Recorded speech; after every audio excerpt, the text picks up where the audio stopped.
The 1995 Constitution is a result of what would have been a really good process because consultations were made with several citizens. I mean, people in school then had an opportunity to write essays on the topic. People wrote newspaper articles.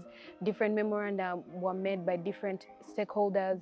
So the process that led to the birth of what is known today as the 1995 Constitution is one that had potential of giving birth to a document that should have worked for every Ugandan citizen. However, and do not quote me on this because this is information that I have merely by anecdotal evidence because I was not born myself at that time. So everything that I know because I have read of it, because I have heard of it from conversations with senior citizens that were here at that time. So there is a rumor that some of this information was sieved and that only what benefited the movement was taken on. And that's what made it to the 1995 Constitution.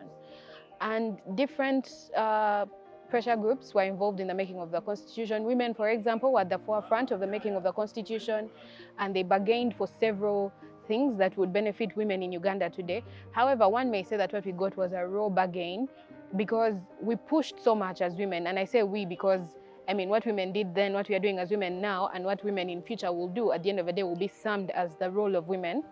We pushed so much for what is the 1995 Constitution today, a constitution that highly favors the movement. But when it came to times that decisions were being taken in parliament, decisions that were going to affect women were being made, we did not get a fair say as we ought to have gotten as people that really took front stage in pushing for the promulgation of the 1995 Constitution. A very good example is when they were enacting the 1998 Land Act. Women's say was not really considered, and so the act that came thereafter was pressing for women.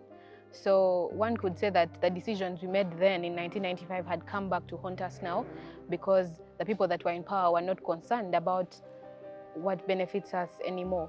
But then also, one may also argue that the 1995 Constitution has a whole chapter on human rights, on civil and individual rights, and that chapter alone, if used properly, can actually be used to defend the rights of Ugandans, whether high-ranking or low-ranking.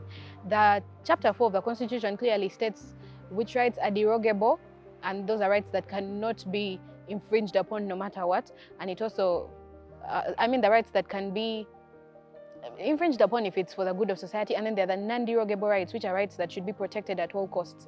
However, you all know that every single right in Uganda here has been derogated at some point. One of them is the right to habeas corpus. For those of you who may not understand the legalese therein, the right to be produced after 48 hours of being incarcerated. We know people that have gone missing for days, for weeks, for months with no explanation, and no one has looked for them, no one has given an explanation. So the document as is a good document, but how it is used, how it is being implemented is where the question is. So a question goes to us as Ugandans. When we have the opportunity to make decisions, are we considering how the decisions we made in the past affected us? When you have an opportunity to change the status quo, are we going to think wisely? Are we going to consider the repercussions of our decisions? That's a question for you, the Ugandan.